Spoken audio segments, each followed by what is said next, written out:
Hello, जय हिंद। आज से हम तुम्हें 3D पढ़ाना स्टार्ट कर रहे हैं, ठीक है। ये हमारा पहला वीडियो है। इसमें हम तुम्हें बताएंगे कि 3D में तुम जाओगे कैसे। तो तुमने ऑटो कैड खोल लिया है। अब अब सबसे पहले आप कहाँ जाओगे, या न्यू फाइल क्रिएट कर लो या फिर यहाँ पे चले जाओ। तो न्यू फाइल क्रिएट कर लो यहाँ से। अब देखो, हमने तुम्हें यहाँ बताया था क्विक एक्सेस टूल बार में अपना यहाँ पे एक ऑप्शन होता है वर्क स्पेस का, ठीक है। तो वर्क स्पेस अगर नहीं है तो उसको ऑन कर लो, और यही चीज़ तुम्हें मिल जाएगा यहाँ पे नीचे। ये रहा वर्क स्पेस स्विचिंग, ठीक है। यहाँ पर भी तुम क्लिक करके वर्क स्पेस देख सकते हो। और यही चीज़ तुम्हें कहाँ मिल जाएगा, टूल्स में जाओगे, वर्क स्पेस में जाओगे, तुम्हें यहाँ पर भी मिल जाएगा। तो यहाँ पे हमारा देखो 3 तरह का वर्क स्पेस है। एक ड्राफ्टिंग एनोटेशन है, एक 3D बेसिस है, एक 3D मॉडलिंग है। ड्राफ्टिंग एनोटेशन का यूज़ तुम तो कर चुके हो, क्योंकि ड्राफ्टिंग एनोटेशन में क्या होता है 2D से रिलेटेड टूल्स सेटिंग रहती है, ठीक है। अगर हमको 3D टूल पता है तो हम ड्राफ्टिंग एनोटेशन में रह के भी उनका इस्तेमाल कर सकते हैं।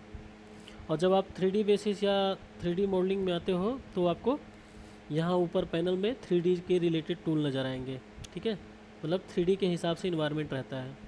अब 3D बेसिस और 3D मॉडलिंग में क्या है, ये तुम्हारे 2 तरह के वर्क स्पेस हैं, जिसमें टूल का अरेंजमेंट अलग अलग तरीके से दिया रहेगा। अगर तुम चाहो तो अपने नाम से भी वर्क स्पेस बना सकते हो, ठीक है। तो वर्क स्पेस कैसे जनरेट करते हैं वो हम तुमको भी बाद में बताएंगे। पहले देखो 3D बेसिस और 3D मॉडलिंग में अंतर क्या है। तो तुम यहाँ पे 3D बेसिस को सिलेक्ट करो। अब यहाँ तुम देखो 3D बेसिस को मैंने सिलेक्ट किया है, तो होम में हमारा क्या नज़र आ रहा है, क्रिएट, जिसके अंतर्गत 3D से रिलेटेड टूल हैं। जबकि तुम ड्राफ्टिंग एनोटेशन में रहते थे तो तुम्हें यहाँ पे ड्रा, मॉडिफाई, इस तरह के टूल्स नज़र आते थे। फिर एडिटिंग से रिलेटेड टूल हैं, फिर ड्राइंग से रिलेटेड जो तुम्हारा ड्राफ्टिंग एनोटेशन में सर्कल वगैरह मिल जाता था, ठीक है। क्योंकि हम कोई भी मॉडल 3D का डायरेक्ट नहीं बना सकते, उसके लिए हमें पहले स्केच बनाना होता है, ठीक है। तो स्केचिंग के लिए, नॉर्मल स्केचिंग के लिए यहाँ पे ड्रा पैनल दिया हुआ है और मॉडिफाई दिया हुआ है, ठीक है। अभी तक तुमने उसमें 2D मिरर पढ़ा था, अब यहाँ पे 3D मिरर भी है, 3D अलाइन है, 3D एरे भी है। इसी तरह विजुलाइज में आओगे,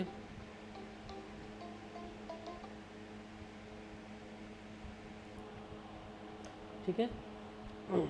तो विजुलाइज में तुम्हारा यहाँ पे व्यू से रिलेटेड कुछ ऑप्शन है, इंसर्ट है, ठीक है। इंसर्ट पे है, इसमें कुछ जो तुम्हारे 2D में थे वही है, व्यू में जो 2D में तुम्हारा था। तो इसमें सब कुछ वैसा ही रहेगा, बस तुम्हारा होम टैब और विजुलाइज यही 2 थोड़ा सा चेंज होंगे। अब तुम आ जाओ 3D मॉडलिंग में। जब तुम 3D मॉडलिंग सेलेक्ट करोगे तो क्या होगा, तुम्हें अलग तरह का वर्क स्पेस दिखेगा। जैसे तुम्हारा ड्राफ्टिंग एनोटेशन में था कि मॉडलिंग से रिलेटेड सारे टूल यहाँ मिल गए, ठीक है। फिर तुम्हें एडिटिंग से रिलेटेड टूल मिल गए, पूरा ड्रा का टूल मिल गया, मॉडिफाई का टूल मिल गया, कोऑर्डिनेट्स मिल गए, व्यूज़ मिल गया। मतलब एक ही पैनल में ढेर सारे टूल्स तुम्हें मिल जाएंगे। देखो यहाँ पे लेयर भी मिल गया। तो 3D मॉडलिंग और 3D बेसिस में बस यही अंतर है कि तुम्हें 3D मॉडलिंग के अंतर्गत टूल्स ढेर सारे एक जगह ही मिल जाते हैं, तो तुम्हें बार बार ढूंढने की ज़रूरत नहीं पड़ेगी, ठीक है। तो कोई पाबंदी नहीं है कि तुम 3D मॉडलिंग में काम करो, 3D बेसिस में काम करो, तुम्हें जहाँ जैसा सुविधा लगे तुम काम कर सकते हो, ठीक है। और 3D मॉडलिंग में रहोगे तो तुम्हें देखो सॉलिड के अंतर्गत एडवांस्ड मतलब टूल सारे मिल जाएंगे, जबकि ये चीज़ तुम्हें वहाँ पे ढूंढना पड़ता है। सरफेस है, मेस है, विजुलाइज है, पैरामीट्रिक है, ठीक है, इंसर्ट है, व्यू है, इसके बाद मैनेज है। इसमें देख सकते हो तुम्हें कुछ ज़्यादा ही मिल रहे हैं, ठीक है। तो अभी हम क्या कर रहे हैं, होम 3D मॉडलिंग में ही रहते हैं। तो ये तो रहा हमारा कि 3D बेसिस और 3D मॉडलिंग में कौन सा हमें सूटेबल है। अब बात करते हैं, जैसे देखो अभी यहाँ पे क्या लिखा हुआ है, टॉप व्यू। टॉप का मतलब है कि तुम किसी चीज़ को ऊपर से देख रहे हो, ऊपर का व्यू है ये। लेकिन जब तुम यहाँ टॉप पे क्लिक करके यहाँ से SW आइसोमेट्रिक साउथ वेस्ट इस पर आओगे तो तुम देख सकते हो तुम्हारा क्या अब तीनों एक्सिस नज़र आ रहा है, ठीक है। एक एक्सिस इधर है, एक वाई है, एक जेड इधर है ऊपर की तरफ।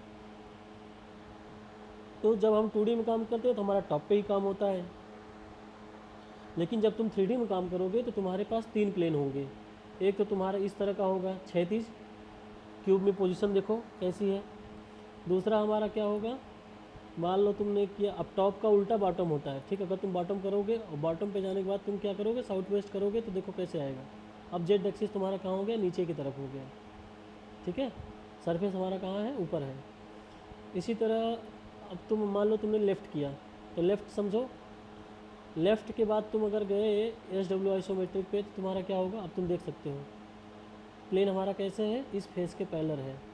तुम ग्राफ को और यहाँ क्यूब को देखोगे तो तुम्हें समझ में आएगा कि प्लेन की पोजीशन क्या है। अब इसी का उल्टा हमारा क्या होगा, लेफ़्ट का राइट होगा, लेफ़्ट का राइट होगा। अब राइट पे जाने के बाद तुम क्या कर सकते हो, यहाँ से स्विच करो। अब देखो, अब जेड एक्सिस हमारा अभी पहले आगे की तरफ था, अब हमारा क्या है, पीछे की तरफ है। अब तीसरी पोजीशन क्या होगी प्लेन की, अगर तुमने फ्रंट किया और फ्रंट पे जाने के बाद तुमने क्या किया, साउथ वेस्ट किया, तो देखो ये प्लेन अब ऐसे आ रहा है, इस फेस के पैरेलल है, ठीक है। इसके बाद इसी का उल्टा हमारा क्या होगा, बैक। अब तुम देखो जेड एक्सिस तुम्हारा आगे की तरफ है, अब बैक के जाने के बाद तुमने क्या किया, स्टेबल आइसोमेट्रिक किया, तब देखो तुम्हारा एक्सिस कहाँ हो गया, पीछे की तरफ हो गया, ठीक है। अब ये तो रहा, आपने यहाँ पे एक बार टॉप सेलेक्ट किया, फिर क्या किया, आइसोमेट्रिक सेलेक्ट किया। तो यही चीज़ हम यहाँ से कर सकते हैं व्यूज़ में। देखो जब तुम यहाँ व्यूज़ पे क्लिक करोगे तो तुम्हें यहाँ पे अनशेप्ड व्यू में देखो यही सारे ऑप्शंस तुम्हें यहाँ पे मिल जाएंगे। इसको व्यू मैनेजर बोलते हैं। तो व्यू मैनेजर में तुम्हें यही सारे ऑप्शंस मिल जाएंगे। तुम यहाँ से भी चेंज कर सकते हो, ठीक है। डायरेक्टली तुम किसी भी व्यू पे जा सकते हो।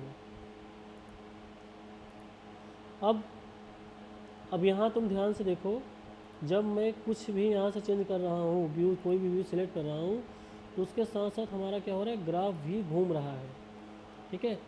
अब बात आती है, मान लो हमें ग्राफ की पोजीशन ऐसे ही रखनी है, ठीक है, ग्राफ को फिक्स रखना है। तुम चाहते हो सिर्फ तुम्हारा एक्सिस घूमे, तो तुम्हारा एक्सिस सिर्फ घूमने के लिए तुम क्या करोगे, यहाँ पे क्लिक करोगे, ये देखो, इससे तुम्हारा क्या होगा, मॉडल पे कोई फ़र्क नहीं आएगा, ठीक है। ये तुम्हारा यहाँ से चेंज कर सकते हो, ठीक है। तो कोऑर्डिनेट और व्यूज़, ये दो चीज़ तुम समझ गए। मान लो हम टॉप पे आते हैं, और टॉप पे आने के बाद हमने क्या ले लिया, आइसोमेट्रिक ले लिया। यहाँ पे हम कोई एक क्यूब बनाते हैं, जैसे ये हमारा बॉक्स है, इस तरह का एक बन गया। अब ये कैसे बनेगा बाद में बताऊँगा, पहले सिर्फ समझो। मैंने यहाँ पे क्या किया, एक घन क्रिएट किया है, क्यूब क्रिएट किया है, बॉक्स क्रिएट किया है। अब यहाँ पे देखो तुम्हारा क्या लिखा हुआ है, विजुअलिटी, इसको बोलते हैं विजुअलिटी, विजुअल स्टाइल, ठीक है। तो विजुअल स्टाइल तुम्हारा यहाँ पे लिखा हुआ है 2D वायर फ्रेम, यहाँ पर भी लिखा हुआ है 2D वायर फ्रेम। और 2D वायर फ्रेम का मतलब है जो जो एजें होंगी सिर्फ वो नज़र आ रहा है, ठीक है। अगर इसकी जगह तुमने कंसेप्चुअल सेलेक्ट किया तो क्या होगा, तो अब तुम्हें वही चीज़ जो हमारा एज नज़र आ रहा था, अब वो सॉलिड के रूप में नज़र आ रहा है, ठीक है। इसी तरह तुमने हिडन किया, तो हिडन का मतलब है जो फेस तुम्हारे सामने होंगे सिर्फ उनकी एज नज़र आएगी, बैक साइड की नज़र नहीं आएगी। जैसे अभी तुम्हें ये फेस सामने दिख रहा है तो इसकी चारों एज नज़र आ रही है, ये दिख रहा है तो इसकी चारों नज़र आ रही है, ये दिख रहा है तो इसकी चारों नज़र आ रही है। अब उनके बैक साइड में कौन सी एजें हैं हमें नज़र नहीं आ रही हैं, ठीक है। ये फ़र्क है हिडन और 2D वायर फ्रेम में। अब तुम रियलिस्टिक लोगे तो रियलिस्टिक क्या होगा, जब तुम किसी सॉलिड पार्ट पे मटेरियल अप्लाई करोगे, मान लो तुम इसको लोहे का बनाना चाह रहे हो, तो जो वास्तव में लोहे का कलर होगा वो हूबहू तुम्हें इसमें तभी दिखेगा जब तुम किस में होगे, रियलिस्टिक में होगे, ठीक है। इसके बाद हमारा है शेडेड में और रियलिस्टिक में ज़्यादा कुछ खास फर्क नहीं है। शेडेड विथ एज है, इसमें एज भी हाईलाइट हो जाएंगी, और इसमें तुम्हारा शेडेड विथ ग्रे में हल्का सा ग्रे टाइप का हो जाएगा। स्केच है, जैसे तुमने हाथ से खींच के बनाया हो बॉक्स। इसके बाद वायर फ्रेम है, वायर फ्रेम और 2D वायर फ्रेम में दोनों में कोई अंतर नहीं है, तो तुम दोनों में से किसी भी को ले सकते हो, चाहो तो 2D वायर फ्रेम ही लेना। और एक्सरे का मतलब ऐसे है, मतलब तुम्हें ये बॉक्स भी दिखेगा सॉलिड पार्ट, प्लस सारी एजें भी नज़र आएंगी, ठीक है। तो ये विजुअल स्टाइल का तुम इस्तेमाल यहाँ से भी डायरेक्टली कर सकते हो, ठीक है, ज़रूरी नहीं है तुम वहीं से लो। और ये विजुअल स्टाइल तुम्हें कहाँ मिल जाएगा, विजुलाइज में आओ, यहाँ पे देखो कोऑर्डिनेट वाला जो था वहाँ पे ये तुम्हारा व्यू चेंज था, और ये तुम्हारा यहाँ से विजुअल स्टाइल है। तो देखो तुमने वही टूल कहाँ कहाँ से इस्तेमाल किया, यहाँ से कर लिया विजुअलाइज से, होम से कर लिया, यहाँ व्यू पैनल से और कोऑर्डिनेट पैनल से तुम्हारा यहाँ सामने दिया हुआ ही है। अगर यहाँ से तुम मेनू बार ऑन कर लो तो मेनू बार ऑन करने के बाद तुम कहाँ जा सकते हो, व्यूज़ में जाके भी इसका इस्तेमाल कर सकते हो। देखो यहाँ पे 3D व्यू सारे हैं, ठीक ना। और विजुअल स्टाइल्स जो यहाँ पे मौजूद है ये सारे, तुम्हारी मर्ज़ी, तुम्हें जहाँ से यूज़ करना हो कर लो। तो अभी इस वीडियो में सिर्फ इतना मैं बता रहा हूँ, इसको पहले तुम देखो खोल के और क्या है ये, ठीक है। अब इसके बाद की आगे के मैटर मैं अगली वीडियो में बता रहा हूँ।